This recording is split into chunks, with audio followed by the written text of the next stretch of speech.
I love this time of year. Yeah. Aren't the holidays great? Holidays? Holidays are over. What are you talking about? The award season. You know, all that end of the year stuff? Pro Bowl, MVP, All-Pro, Sportswriter of the Year. Those awards are meaningless. What do you mean meaningless? Sportswriter of the Year. You've won it, I've won it. Well, did you hear who won this year? No. Is it out? Oh yeah, it's out. Well, who won? Tony. Tony who? Tony Walter, that's who. Wait, he retired like 6 months ago. The last time he worked in sports, Lombardi was the coach. Not to mention the last time Mike tried to bring him back into sports. Hey, Tony, you used to cover the Packers. What do you know about this year's team? Yeah, well, okay, I think the team will be fine if one star stays healthy.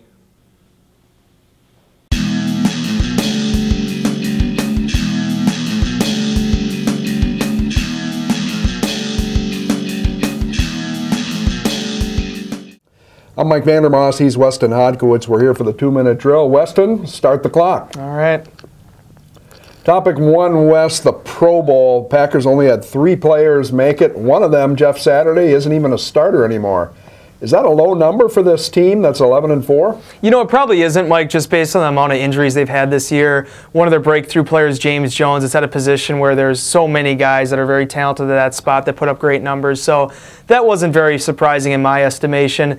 Did I expect maybe a Tramon Williams to sneak in there, maybe a John Kuhn just based on their track records? Possibly, but I mean, they still got a lot of alternates, and based on what's happened in recent years with the Pro Bowl, we all know that certain guys aren't going to show up. So there's still room for a lot more, but only 3, and considering one of them is Jeff Saturday, I did think that was a little bit low. I had it maybe in that 4 range without Saturday.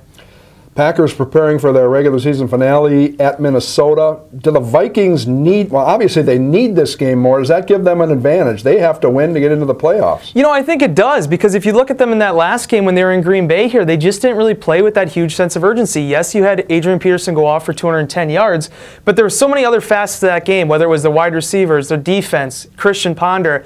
It just didn't seem like they were prepared for that. So with the amount of momentum they've built up, especially beating a Houston team I did not expect them to beat, I think they're going to have plenty to play for it, and I actually think it's going to be pretty close. Final topic, Wes. Packers seem to be peaking at the right time. They've won 9 of their last 10 as the playoffs are looming. What is the biggest obstacle that would keep them from the Super Bowl? Well, right now, I think it's basically getting down to those injuries and keeping that momentum. Last year, you saw that, Mike. I mean, they went up against a Kansas City team that had nothing going for it. And it seemed like after that, it was kind of the stumbling block. They didn't have anything to play for in Week 17. They throw Matt Flynn out there. They didn't really get their offensive rhythm back.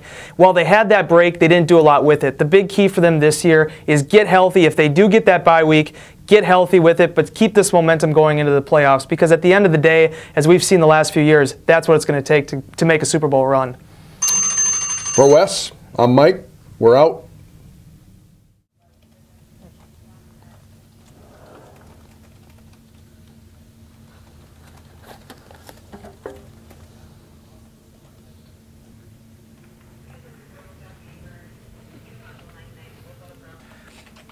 Hey, what do you have there? Nothing. Give me that.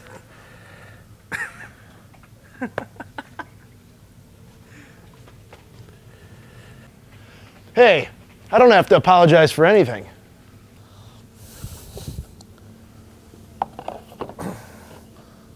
The people have spoken.